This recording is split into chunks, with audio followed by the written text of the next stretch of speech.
Hello and welcome. This is Tips for the Transition, the Career Roadmap, and I'm Maria Tomas Keegan, your host. I created this show to share resources that help women navigate career and life challenges and to know they're not alone. And each week, my guest and I co create a show to inspire women to become more confident, resilient, and brave in their careers and indeed in their lives. So, if something resonates as you listen or watch and you would like more information, check out the show notes below for various ways to connect with my guest and me. So, let me ask you a question. Do you ever feel like an imposter? That you're not qualified for the leadership position you're in or the promotion that you're looking for? You're not alone. Ambitious women like us experience imposter syndrome as we navigate a world that wasn't designed by us. So let's talk about imposter syndrome with my guest, Dr. Ann Whitehouse, a leading expert in female power, a success healer to visionary women, and the best selling author of Pull Back Your Power. Dr. Ann is here to help us understand and overcome imposter syndrome. Get this, as a former metallurgical engineer, she's going to tell us a little bit about that. Dr. Ann knows firsthand the strain of succeeding in a boys' club world that can cause high flying women to spiral into burnout. She has spent 2 decades unraveling the hidden power dynamic that still undermines women worldwide and has developed a unique solution called the REPOWER. This solution integrates subconscious reprogramming and subtle energy flow to help you change your power relationship in the world and feel genuinely safe in situations you used to dread.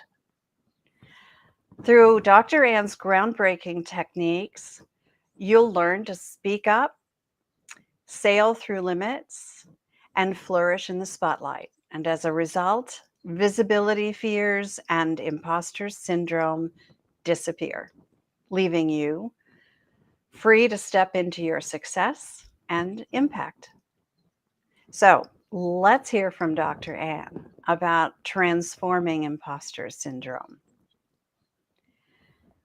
Dr. Ann, how are you? Thank you so much for joining I'm us. so delighted to be here. Thank you so much for inviting me. So tell us where you're coming from today. Well, I'm in Leicester in the UK. In the UK. Okay. Mhm. All right. So let's get right to it. Okay. You started your Absolutely. career as a metallurgical engineer. First, you're going to have to tell us what that means.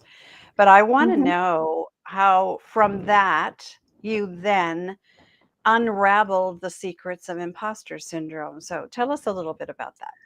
Right. Well, it's quite a story. So I started off as a scientist, and my speciality was looking at, in fact, metal matrix composites and how these new materials break under tensile deformation. And I was what you call a high-flying academic. And I was all set for an academic career.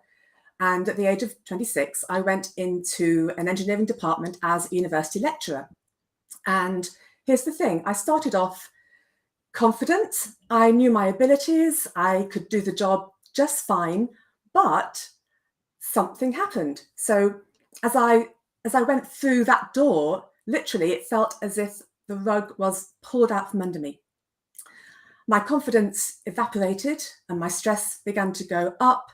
And the more I was there, it was as if I had less confidence, even though I could do the job just fine. My belief in myself and my abilities just seemed to evaporate. And here's the thing, I didn't understand why. I didn't understand what was happening. So this was back in the late 90s. And I don't think we'd really thought of the word imposter syndrome. It hadn't really been put out there at that time. But looking back, I know that that's exactly what I had. And as time went by, my stress turned into anxiety, which turned into health problems. And basically, over the course of 6 years, my health completely disappeared. I spiraled into a spectacular burnout, and I ended up losing my scientific career completely. And I was left with this one really big question: why had I reacted that way in a career that I could do just fine in terms of the actual things I had to do for the job? Why had that rug been pulled out? So at the time, I was just trying to get my life back, trying to get my strength and my health back. But that took me into this fascinating world of the subconscious mind and how we interact with our environment. And it very soon became clear that it was the subconscious understanding I had of the world, of that environment and me in it, that had created all of this internal stress. And the way I look at it, it's like an elastic band. You're stretching and stretching and stretching, and then something is going to break. And the thing to also understand is that at this point, I was thinking, what is wrong with me? Why couldn't I hack it? Why couldn't I succeed in that career? I failed. That's how I was feeling. But as time went by and I began to unravel those hidden responses, those hidden interactions, and work with a lot of other women, that's when it began to get interesting, because I realized that I was not alone. And the same patterns, the same reactions, and indeed the same subconscious mechanism was going on, not just for me, but for so many other women. And I'm talking about women in law, in medicine, in politics, entrepreneurs, academics like myself, women in finance. It was everywhere. And it was responsible for so many of us having such high stress, having the burnout. And at the root of that, the thing that triggers it all is this imposter syndrome. So that's how it happened. I started off breaking pieces of metal and working with electron microscopes, and I've ended up analyzing in a very scientific exactly how we are influenced and what that happens, what happens to us and the subconscious level, not our conscious minds, when we go out into the world and we want to succeed. I am so glad that I'm not happy that this happened to you. Please understand. But I am so happy that you took the opportunity then to figure out for the rest of us what's really going on. Because you're so right. You're not alone. I'm not alone. But these feelings of what's wrong with me, I've failed, are so pervasive among women who are typically really buttoned up, very intelligent, really know their stuff, yet they get into an environment like you did, where it was not designed for them, and it feels like they don't belong. So why is it crucial for us women to overcome this sense of being an imposter? Oh, it's so important. I mean, we need to have women in the positions of responsibility and power and authority and leadership. It is absolutely essential. We need the balance of our energy out in the world, in every career, in every environment. And what we have is this big block that holds us back, either when you are going through those feelings and you don't understand what's going on, either women, they get so far and then they backtrack because they genuinely believe, I can't do this, I shouldn't be here, I'm not good enough, or they do what I did and keep on pushing through it. And you even see the advice often for imposter syndrome is to push through it. But in actual fact, that makes things worse. And I'll explain exactly why soon. But what happens then is you are pushing yourself into destructive perfectionism and burnout. And even if you are succeeding, making your life a living hell. And you're undermining your well-being and your joy and your passion in what you do. And you are still shutting down so many amazing parts of yourself. So whether you are the kind of woman who ends up backtracking and just not doing what you want to do and just staying in the shadows, or you just push through it and suffer, it's not good either way. What we need is for women to feel safe and able to shine out there in the positions of authority, online, being visible, being heard, being seen.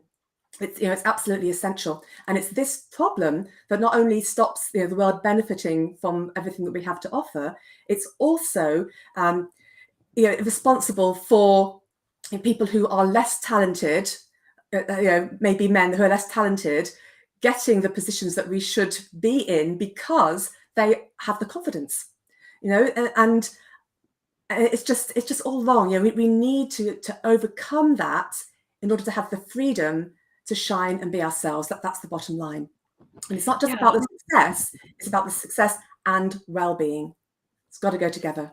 Yeah, absolutely. You are so right. I can think of times in my own career where I sat back knowing that I could do it better, or but it was the environment I was in. I was in a very large corporation, male dominated industry, and there were pockets of women in leadership, but there were pockets, and it was in the areas where it seemed like women were okay to be there. Right. Yes. So I want to ask you a question. I have heard this many times. I think this is conventional wisdom. It teaches us that imposter syndrome is about self-belief. Mm-hmm. As long as we're confident, we're okay, right? Self-belief. But you disagree. I So disagree.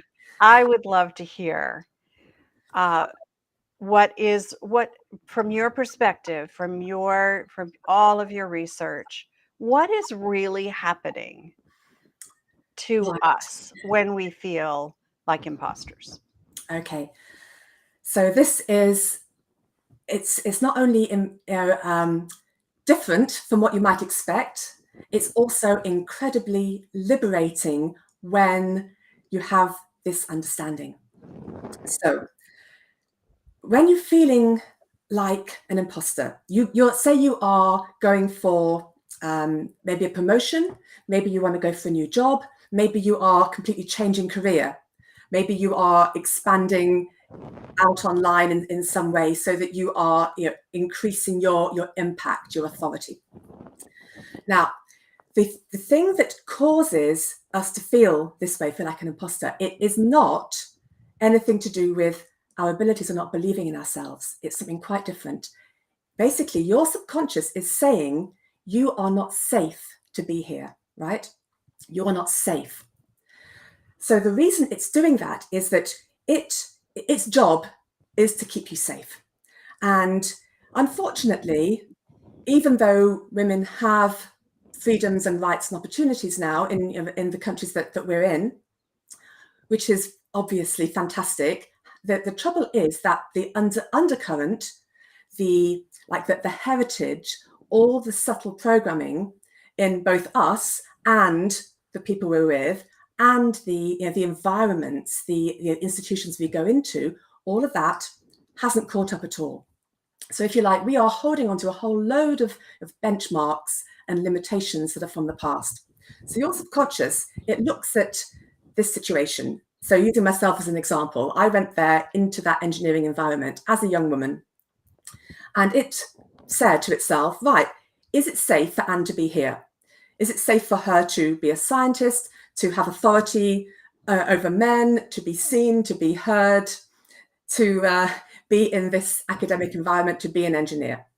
And all of the benchmarks inside were saying no, because all the benchmarks are still deeply rooted in the past. So they're saying, no, in fact, you should be in the background, you should be doing support roles, maybe you should be making the tea, taking the minutes, but you certainly shouldn't be there as the expert.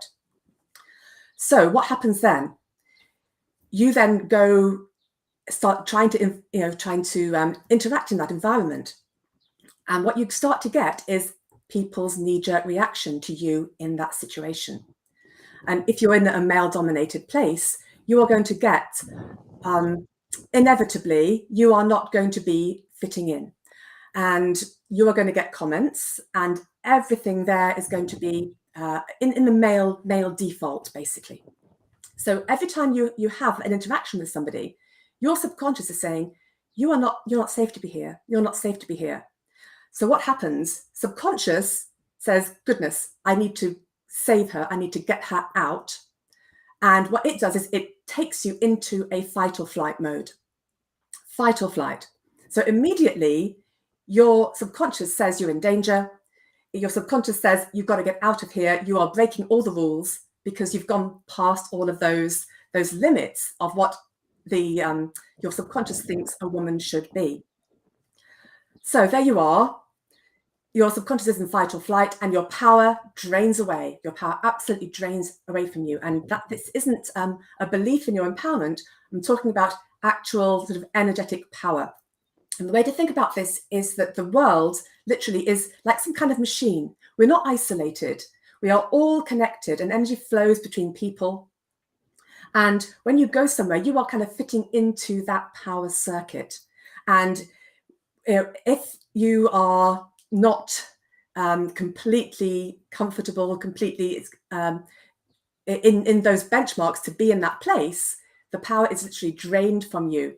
So you feel less and less secure, your body feels less and less safe, and your mind begins to tell you, you're not good enough, you're not good enough, you're not good enough. Because it's trying to get you out, it's trying to make you safe. But the actual fact is that you are good enough. And here's the interesting thing here is this: if you weren't going past all of those old limits, you wouldn't be feeling that way. So what it's actually showing you is that you are more than good enough. You're absolutely more than good enough. And the worse you feel, it proves how far you have come, if that makes sense. And it's like, oh my goodness, I feel terrible. I feel absolutely not good enough, but it's because I've broken all of those barriers. So a couple of phrases come to my mind as I'm listening to you describe what's happening to us.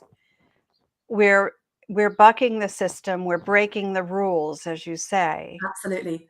And as a result of us trying, it's like hitting a brick wall.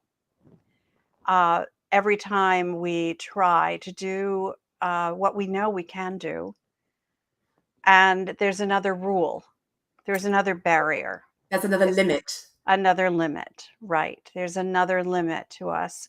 And we think that makes us unsafe. Or more to the point, your subconscious, it's your power drains. You've gone into fight or flight, and we interpret it. I'm not good enough. Right. But that interpretation is wrong. What it's actually saying is you are too good here. You've broken the rules. So that's what imposter syndrome is. It's you are too good. You've broken the rules. You're in danger. Interesting. That's so interesting. All right, so let's talk about the power drain. I have felt it. I talk about this a lot with my clients, stepping back into your power so that you can thrive, right? That's where we thrive, when we are standing in our power. Absolutely. So,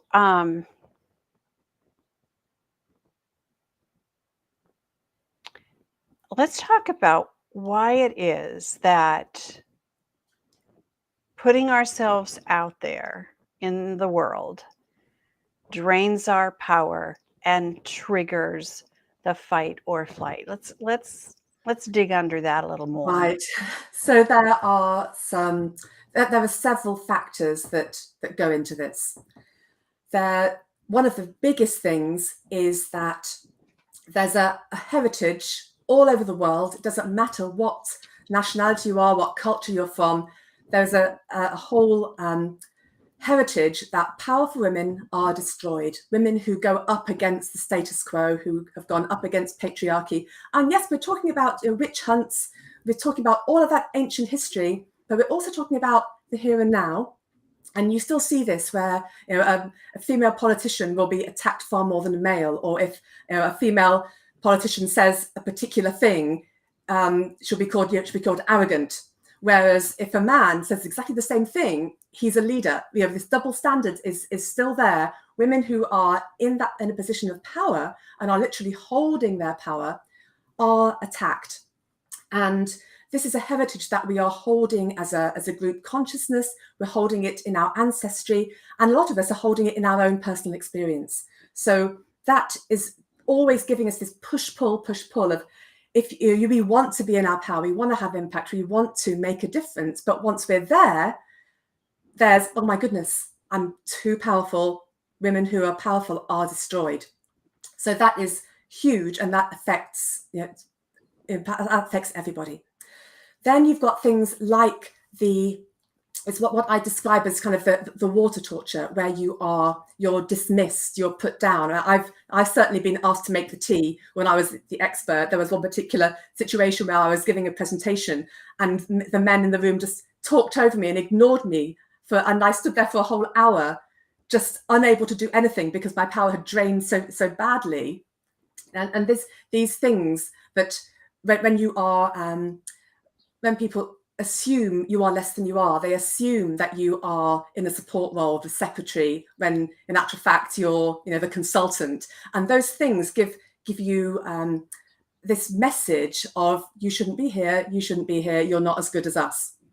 And that is there. The first few times, or even the first few hundred times, it makes you angry and it makes you determined to prove yourself. But while you're proving yourself, underneath, your subconscious is getting that message: you shouldn't be here, you shouldn't be here, you shouldn't be here. And it's like this water torture, drip, drip, drip, drip. Yeah. And over time, that just accumulates, and it just adds up. And then you have about your personal experience. So these are where the really big things sit. So dealing with this often does require some individual attention, but if you have gone through any kind of abuse or harassment or any kind of sexual trauma, then those incidents are going to be literally frozen in your energy field as big power drains. And that means that you are at an immediate disadvantage, because you're like trying to hold that power together where you've got a big drain because of your experience. So that makes things even worse. And then, of course, there is any woman who has come from a very patriarchal family. Obviously, there are some cultures that are much more patriarchal than others. If you have been conditioned that you are there to serve men, that maybe you haven't been given the opportunities that your brother had, and all that the beliefs that go in around that, again, those are big power drains. So you put all that together, and we are having to compensate for all of this power that is lacking. There's the power from our past. There's our response when we go into the world and start to get these various experiences. And then there's things like, for example, say you're going out online and you start to get somebody attacking you on your timeline. And all of this, it feels like an attack. And it's cumulative, and it gets worse and worse and worse over time, which is why we can start off feeling confident and powerful, but over time it just all kind of crumbles and leads to the stress and the burnout and all the rest of it. Yeah, so it's like picking away at our power. Exactly. Yeah. It occurs to me that this experience that many of us have, requires this legacy you talk about, the heritage you talk about, of so many people, so that we don't walk into those kinds of situations as a matter of course. This is just the way it's been and will forever be. And with feelings like that, when we walk into those situations, things will never change. So how do we change that? Right. Well, this is the whole point of my work and my mission. So we've got this mismatch between who we are, our abilities, our desire to make a difference, have an impact, and then underneath we've got all of this stuff undermining us and pulling the power away. And that will change. It will change over time. But I don't know about you, I'm not prepared to wait another 100 years for all of that to update naturally, right? I'm with you. And I want it now. So the key is to understand the process. So as soon as your power begins to drain away, or as soon as you start to feel like an imposter, in the past, you might have thought, I'm not good enough. I need to go and do more training, or I just can't do this at all. I'm just going to back out. But if you have this new understanding that in actual fact, you've just triggered all of this subconscious process, you've gone into that machine which has drained your power, you, instead of stopping or getting stressed, you can say, right, actually, I know what Dr. Ann told me, my power is draining. I need to stop that power drain. And we do have the power to do that. And that's it. It took me many years to unravel this, but it's now, we understand what's really happening. So if we stop the power drain, and that's something you can do with your mind, you stop the power drain and then magnify your power. And this is a mental process. As soon as you do that, you are reversing the process. So what happens then is the power comes back and your subconscious begins to feel safer. And it feels safer and safer as your power magnifies. You're still in that situation, you're still in that meeting, or you're still online, or whatever you're doing, but your power begins to magnify. When you've cut off the power drain, your mind comes out of fight or flight. And when it does that, you immediately feel safer, stress goes down, confidence goes up. And here's the key thing. You then give out a completely different energy. You are then radiating your power, and the people you're with are going to feel that. So you begin to get different reactions from people.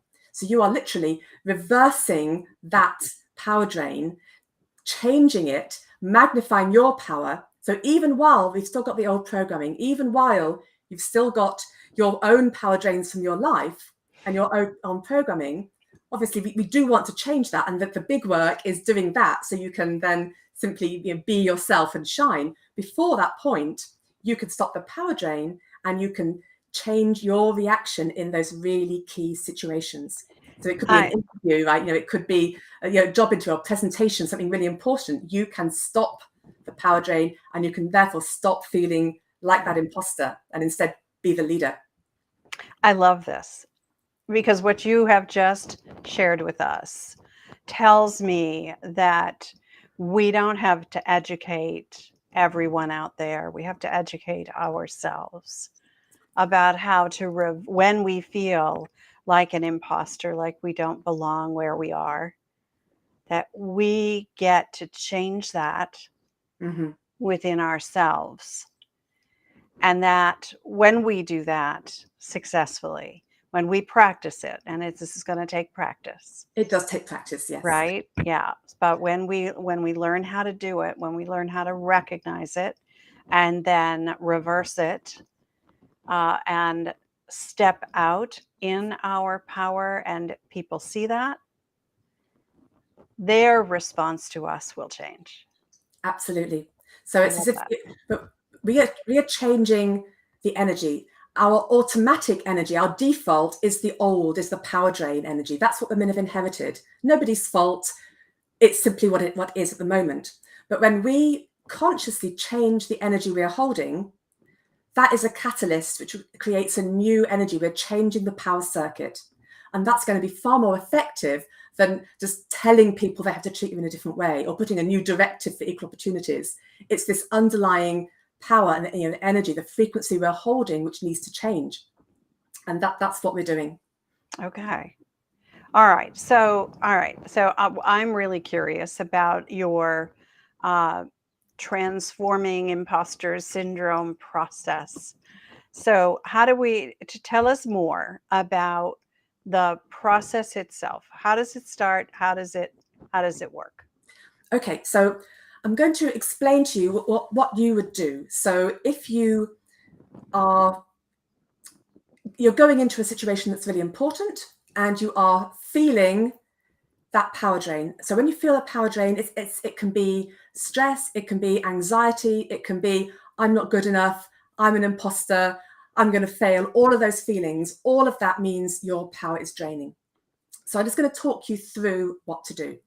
So you can do this along with me now, or you can make a note and try it later. So what I would invite you to do is close your eyes and imagine yourself in that situation, that key stressful situation where you feel like an imposter. And for a few moments, allow yourself to be there in your mind's eye, in your imagination, and you will begin to feel that power drain. You begin to feel that anxiety, that, oh my God, I'm not good enough. So that is the power beginning to drain away from you. So now I want you to imagine that there's actually a wire that's attached to your chest, your heart, and it goes from you to the other person or the situation. And on that wire is a ball. It's a brightly colored ball of light. And that is the ball of your power. It's drained away, it's gone down the wire, and the other person has the ball. Now, it's yours, right? You need it. You need it.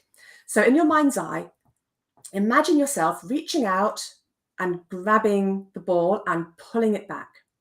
Now, this is the really important thing. As you pull the ball, it feels really resistant. It's as if the wire is really rough and you've got to really pull it back, pull, pull, pull. And as you do that, you are unlocking your subconscious from the fight or flight. So you imagine pulling it, and it's really hard work. You're pulling the ball along the wire.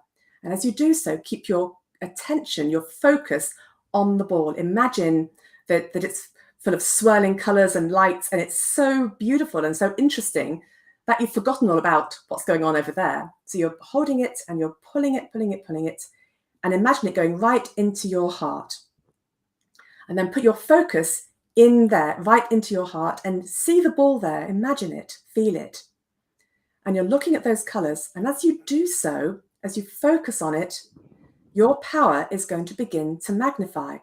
And by this visualization is actually doing a very specific subconscious thing. You don't have to worry about what it's doing, but doing that focus will change the power flow. So your power is beginning to magnify. You can imagine it getting brighter and brighter. And it's going to begin to extend outside your physical body into your energy field, so that you're in fact glowing, a glowing ball of light. And that is you literally in your power, not by a belief, but an energetic process you've gone through. Okay, so that is, it's unlocked the fight or flight, and that is the key. It's unlocked the fight or flight, it's blocked the power drain, and then it's magnified your power. It's reversed that power dynamic. And when you do that, if you then glance over at the person or the situation that you were stressed about, you're going to feel completely different about it, and you're going to be in a different energy. So you would do that, say, several times in the week leading up to an interview or a presentation of something really important. Or if there's a particular person who is always putting you down, you would practice, say once a day, doing that with that person. What you're doing is you're changing your subconscious response. You are training yourself to react in a different way and stop the power drain, hold your power, and magnify your power. This is so simple. It's very simple. It's brilliant. It's a brilliant visualization of taking back your power. And I love the way you put it. Once you've taken it back, you get to magnify it, right? So that it can begin to stop the things that the drain caused, right? Exactly, The exactly. fight or flight response, the feeling disempowered, the feeling that that you're not good enough, when in reality, when you're holding this in your heart and you're magnifying it, then your confidence soars, your resistance recedes. So many Absolutely. things. I can think of so many Anxiety things. goes down, you relax, and of Yeah. course, when you do that, you perform so much better.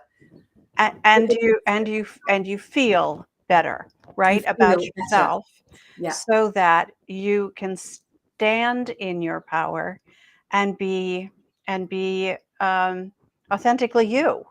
exactly. You And don't so have to you can then pretend to be someone else. you can enjoy doing what you're passionate about instead of it being a nightmare, instead of having to, oh my God, I've got to get through that anxiety because I've got to survive this. It becomes, I love doing what I do and I'm safe to shine as me, not holding Right. myself back. And the thing is this, that it's so important to understand. By stopping the power drain, all those beliefs, I'm not good enough, disappear. It was an illusion. It's a complete illusion. It's that subconscious mechanism. And when you're holding your power, suddenly it becomes, you know what? I'm totally good enough. Like, look at my qualifications, look at my experience, look at my Right. motivation and my passion. I'm Absolutely. so good enough. Yeah. But it's all that while we're not holding our power and there's limits of triggering, it's what I said at the beginning. We are too good, and it's not safe to be seen to be that good. And that's what is at the root of the imposter syndrome.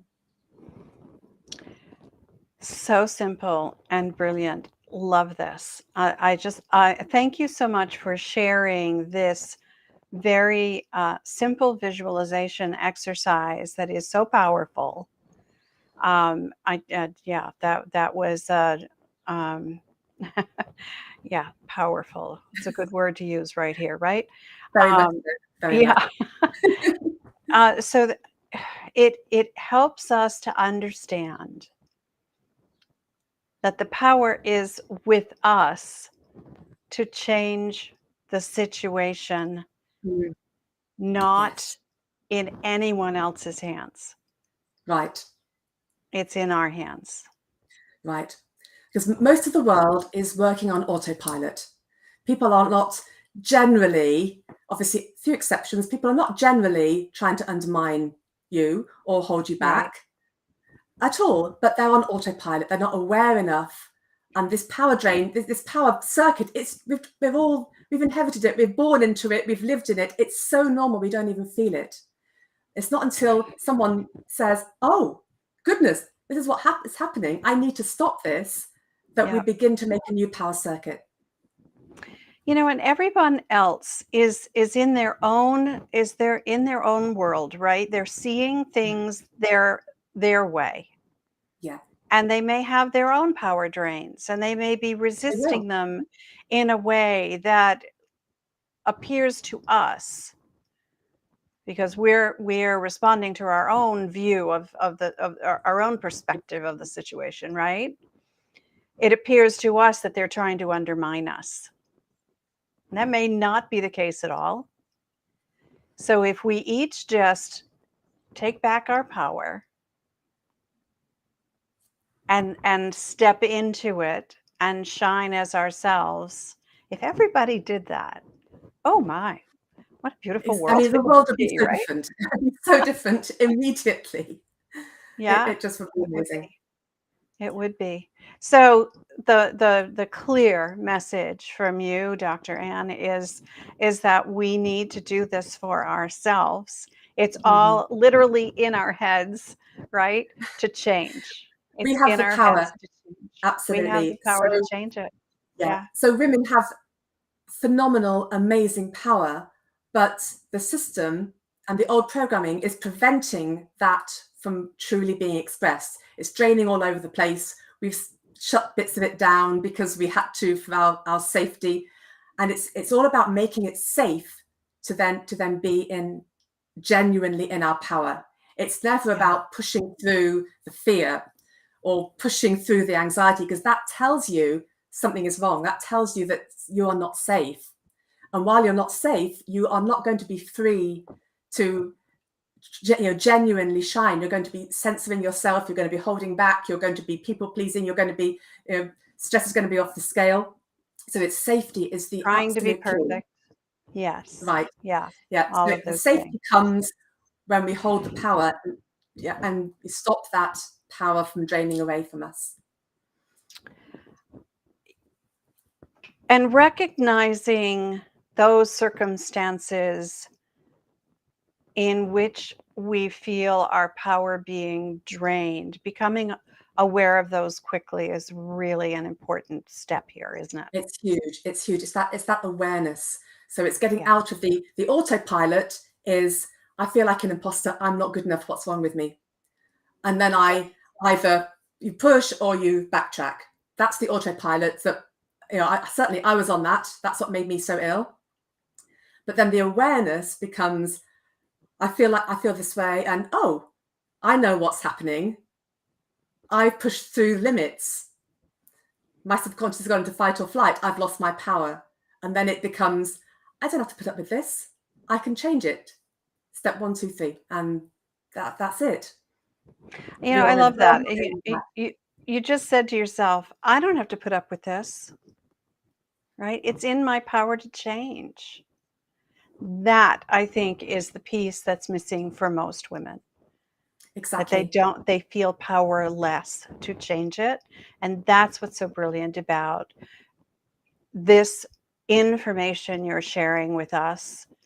That's what's so important about it. It's in our power to change. It is. And this is the thing that's missing from so much, empowerment and coaching and all the rest of it. It's, all those things are so valuable. Of course they are. But you may do all the belief work and all the mindset, but if you've still got no power underneath, you're not going to be safe to get all the benefit from that. You've got to bring the power back and get you that foundation. And then everything else can drop into place. Then you are genuinely safe to move forwards. Yep. I love this. I'm so glad you are here with us. I'm so glad you have done this work for yourself and now to help others. And there are a lot of people who may need help in doing this. And there are those of us like you and I who are here to help. So this is, it's not something we have to do alone. If we need help, we should look for it. We should seek it, Definitely. ask for it.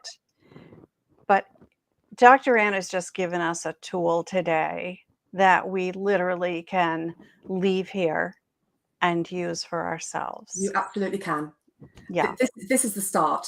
This is the start changing everything. And a lot of work has come from that.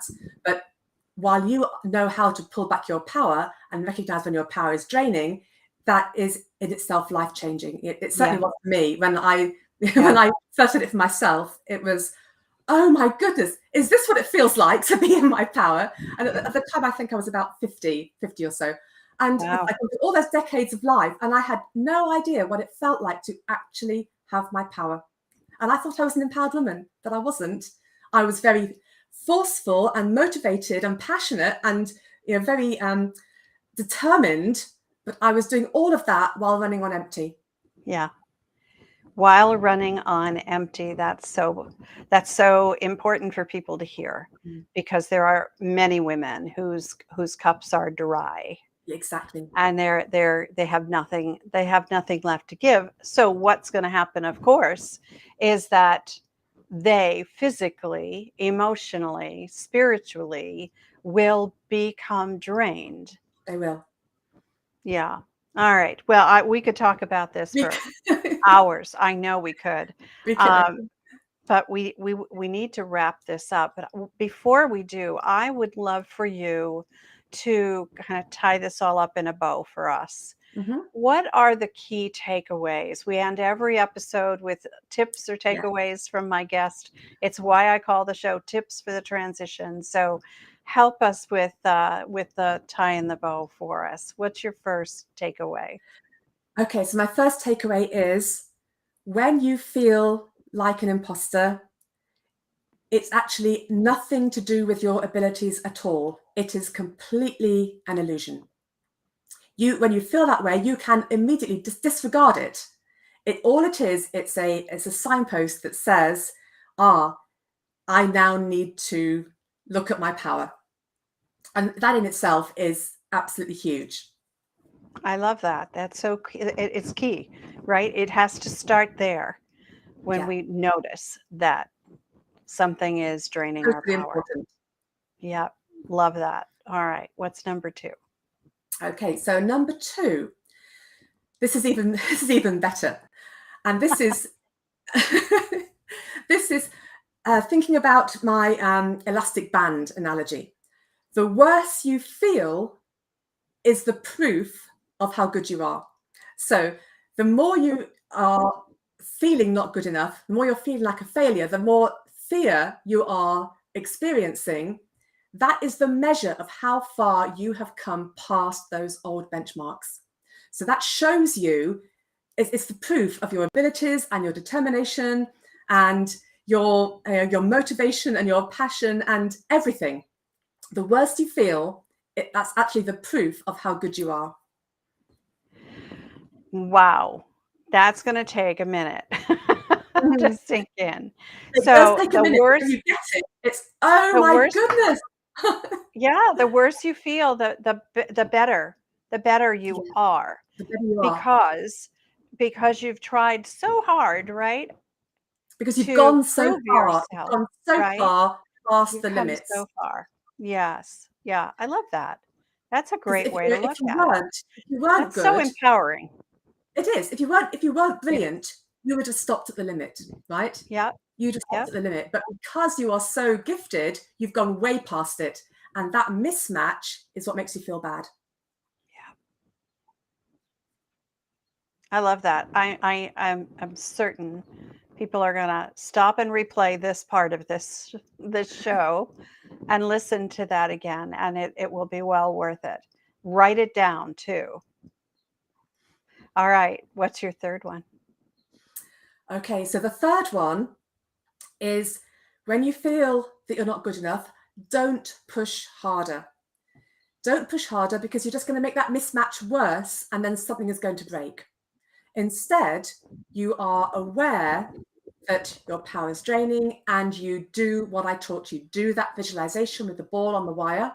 Once your power is back, then you're going to feel safe to simply move forwards, easily, gracefully, Without pushing. without pushing. Yeah. That effort is in and of itself draining you. That, yes, it's draining and you're just making the problem worse. And Right. that's the slippery slope to burnout. So when you feel like you're doing that, there's another piece of evidence Yes, that doing that visualization, now is the time to do that now is the visualization. time. Now is the time. Beautiful. Love it. Dr. Ann, thank you so much It's for my great all that pleasure. you've shared with us today. It's just brilliant stuff, and I know that it's going to help a lot of women walk away today and think about the situations they're in and the various ways in which their power has been draining slowly but surely. Slowly but surely, uh, yeah. and hopefully we can put a stop to it now with your beautiful visualization exercise and everything that goes with it. So thank you so much. I know that women are going to be wanting to reach out to you for sure. So can you share with us the very best way for them to do that? And I Mhm. think you're going to tell us about a gift you have, right? I am indeed. So if you want to reach me, the best place is my website, which is feminineconfidence.com. I love the name of that too. It's great, isn't it? Yeah. Feminine confidence. We don't have to be harsh and forceful and masculine and confrontational. We can be feminine and confident and truly amazingly powerful at the same time. Yeah. All right. So tell us a little bit about the gift. Right. So today I've taken you through the very basic step process for the visualization. And what I've got for you is an audio which takes you deeper. So it's a kind of deeper meditation, and it's going to help you to kind of pull the power back from things in your past, maybe relationships, maybe experiences that really upset you or drained you or traumatized you. And by listening to that, you're going to begin to build what I call your power foundation, which is the next step to being able to, to hold the power without this draining process happening. So I hope you enjoy that. It's incredibly powerful. The only thing I would say to you is do not listen to that if you're driving, because it will make you drowsy. That's No, sitting quietly without operating a vehicle would be a very good Yes. Yes. Thank you so much for that. That is a beautiful gift for our audience. I appreciate that you offered that to us. All right, we need to wrap this up. Again, Dr. Ann, thank you so much for being here. It's my pleasure. It's been lovely talking with you. Thank you. And for those watching and listening, I appreciate that you're a part of this community. And if you enjoyed this episode, please subscribe, leave a comment, or click a star and let us know what you thought. As I said at the top of the show, I love creating resources and sharing them with women. Plus, as a career and life coach myself, I work with women to help them navigate challenging times more quickly and gracefully. So if something in this episode resonates with you and you'd like a fresh perspective, let's talk. The links to connect with Dr. Ann and I are, as I said, are in the show notes below. And also there's a link there for you to join my private Facebook group to continue this conversation. It's called the Career Transition Roadmap. Link below. And then let's meet again here next Wednesday, as always, because I believe it's our time to thrive. So let's thrive together. Till next time, I'm Maria Tomas Keegan, helping you turn transition into triumph.